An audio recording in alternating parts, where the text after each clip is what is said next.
Hey, you guys, and welcome back. It is Vlogust day 6. Let's get this party started.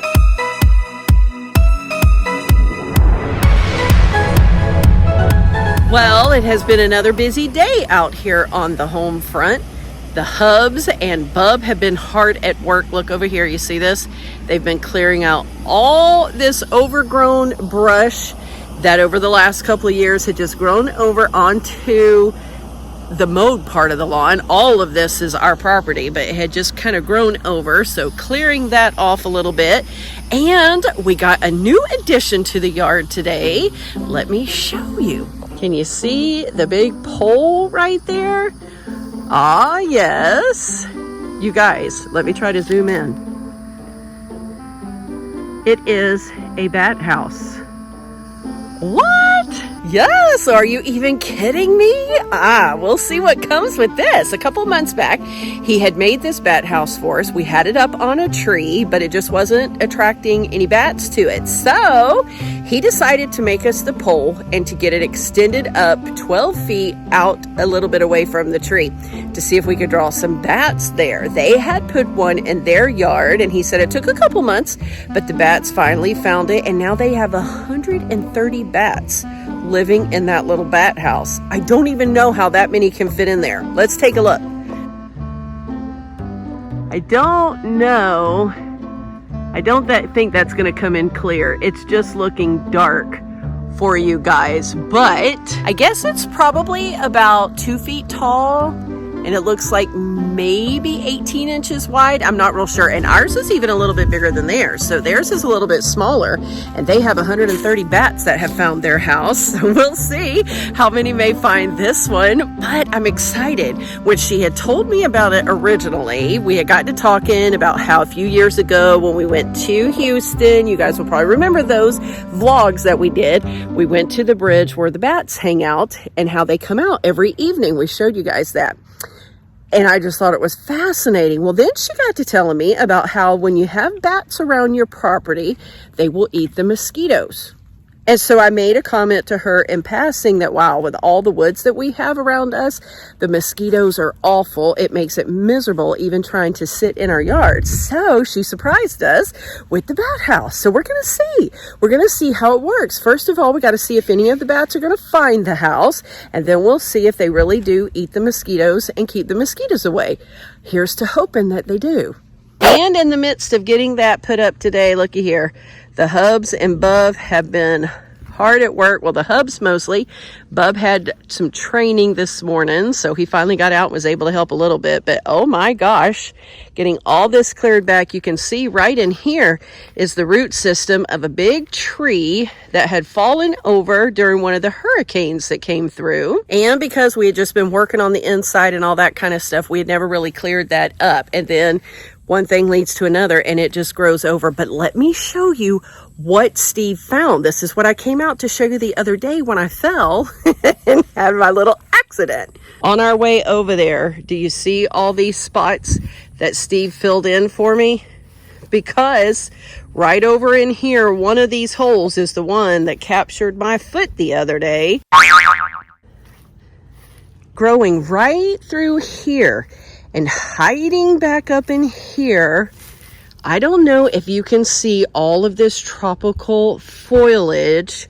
Hopefully you guys can see that pretty good. I'm going to try to get in here, but I can't go too deep because I'm hobbling around with this ankle. But do you see the green pine cone looking things right there?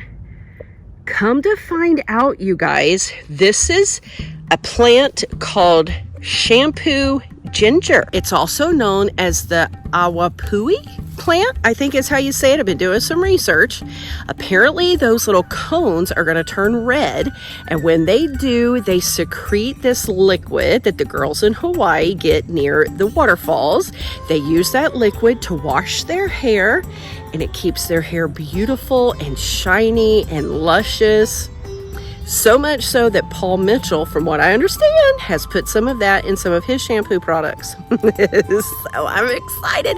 This could mean shampoo for life. Are you even kidding me? So I told you there was a nice surprise that Steve found. We're going to transplant this from growing right in here out to the back area where I showed you the other day that we used to have some tropical foliage going and then it had all died back. This is going to be the perfect addition to that area. So I'm excited and can't wait.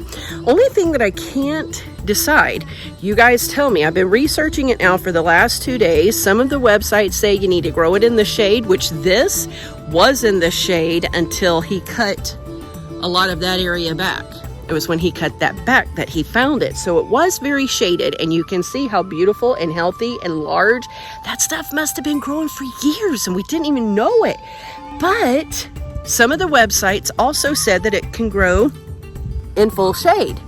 So we'll see. We'll see. I mean, full sun. So we'll see. I don't know. Now that all that's been cut back, we'll have to see how they continue to do until we get them transplanted over, which hopefully will be soon.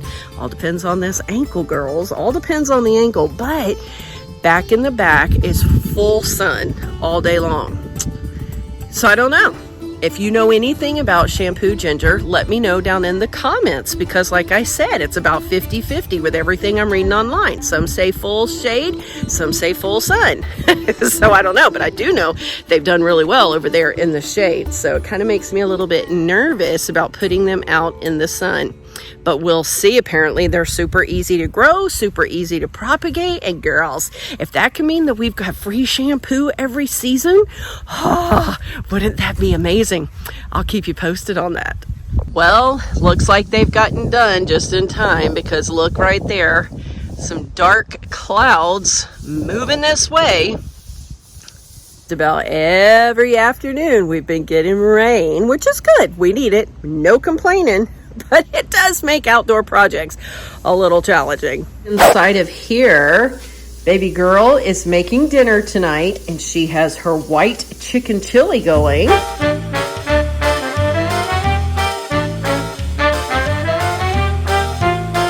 Oh my goodness, did you guys see that chili? It was so amazingly good.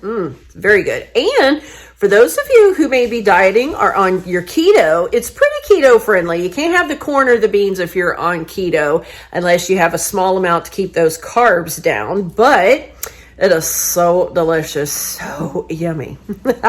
So good. At any rate, today's code word is going to be Bat House.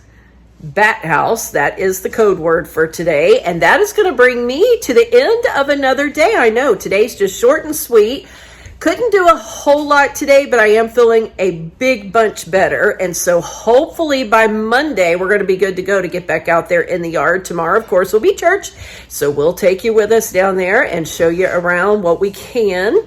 And hopefully by Monday, I'll be back to be immobile. We'll have to see. We'll have to see how it goes, but it does feel a whole lot better tonight. So a big thank you to all of you who have commented that you're praying for me. I can feel the prayers, and I am getting better pretty quickly, I would say.